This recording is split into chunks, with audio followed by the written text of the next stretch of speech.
A very good morning to everyone. I am Anush Tomar and I welcome you on this online platform. Dear students, we are continuing the topic, the third level, and in this series or in this episode, today we will conclude or end the summary of this chapter. ठीक है, तो आइए शुरू करते हैं. देखिए, first day covers में देखेंगे.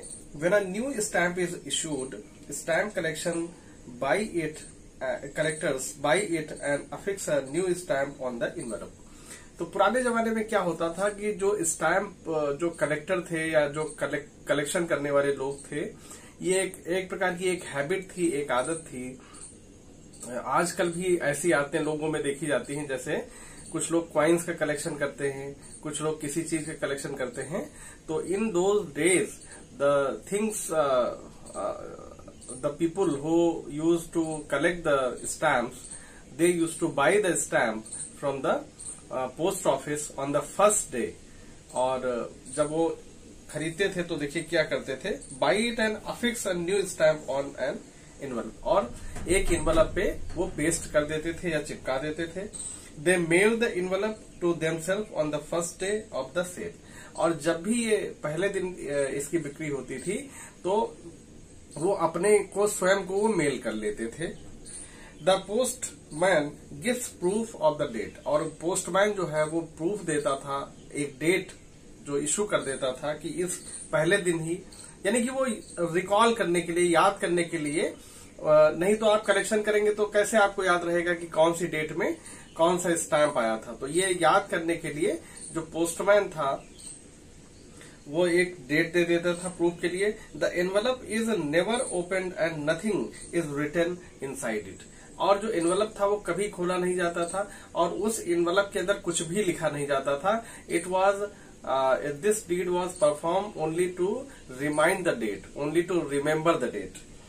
This is called first day cover और इसी को फर्स्ट डे कवर कहा जाता था. अब देखिए, while fiddling with the stamp collection, the narrator finds a strange cover mailed to the narrator's grandfather's address in Galsburg. अब जो इनके जो दादाजी हैं, मतलब जो ग्रैंडफादर हैं, इनको एक स्टैम्प रिसीव हुआ एक इन्वेलप में, ठीक है, और जो कि इनके गाल्सबर्ग जो दादाजी का एड्रेस था उस पर रिसीव हुआ. It has been present since it has been present there since July 18, 1894. और उस पे जो डेट पड़ी थी वो जुलाई 18, 1894 थी. It bears a 6-cent stamp with the picture of President Garfield. और प्रेसिडेंट गारफील्ड की जो पिक्चर उस पे लगी थी और 6 सेंट जो स्टैम्प था ये उसका था.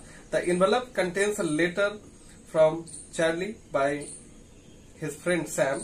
और जो ये लेटर था ये चार्ली का था, चार्ली को था के लिए लिखा गया था सैम के द्वारा, जो उसका फ्रेंड था और साइकियाट्रिस्ट भी था. Sam confirms the presence of the third level and advises the narrator to keep looking for it.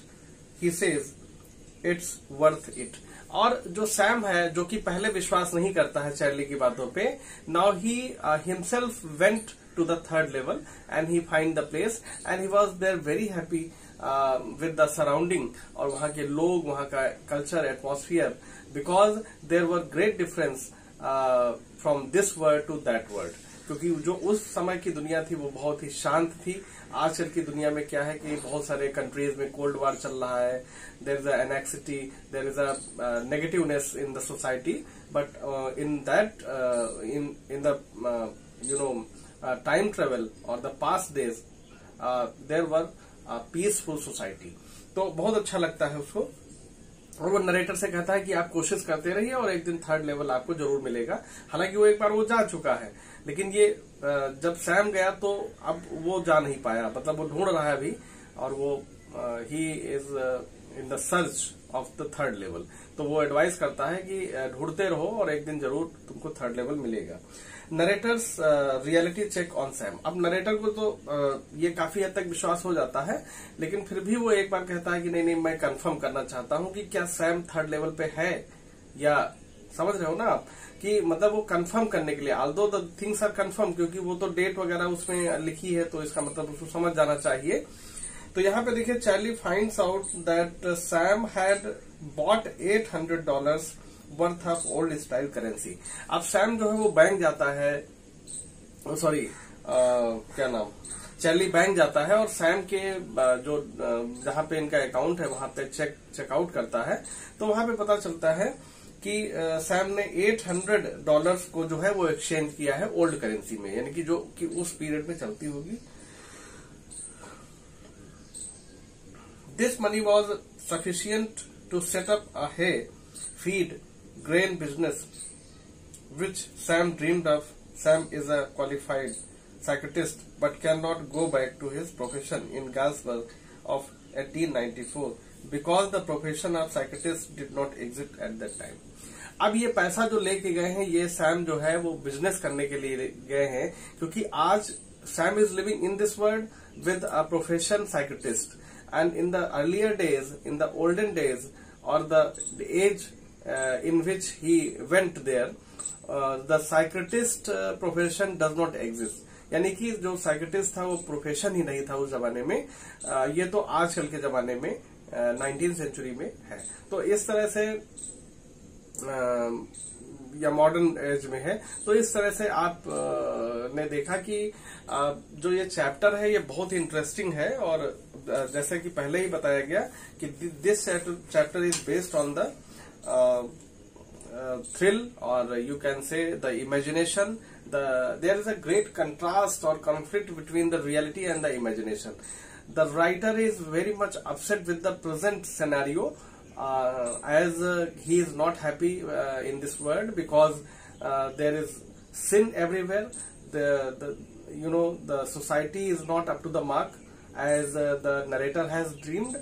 और इस कारण से वो एक इमेजिन करता है। अब देखिए, यहाँ पे एक इमेजिनेशन भी हो सकती है या कुछ भी हो सकता है, लेकिन यहाँ पे एक कंपेयर किया गया है कि आजकल के जो दिन हैं, जो आजकल की सोसाइटी है, जो आजकल के लोग हैं उनसे, और जो पुराने लोग हैं उनसे। तो काफी हद तक आप ये कह सकते हैं कि ये जो चैप्टर है बेस तो इमेजिनेशन पे है बेस, लेकिन यहाँ पे काफी हद तक इस एज की रियलिटी को भी एक्सप्रेस किया गया है नरेटर के द्वारा।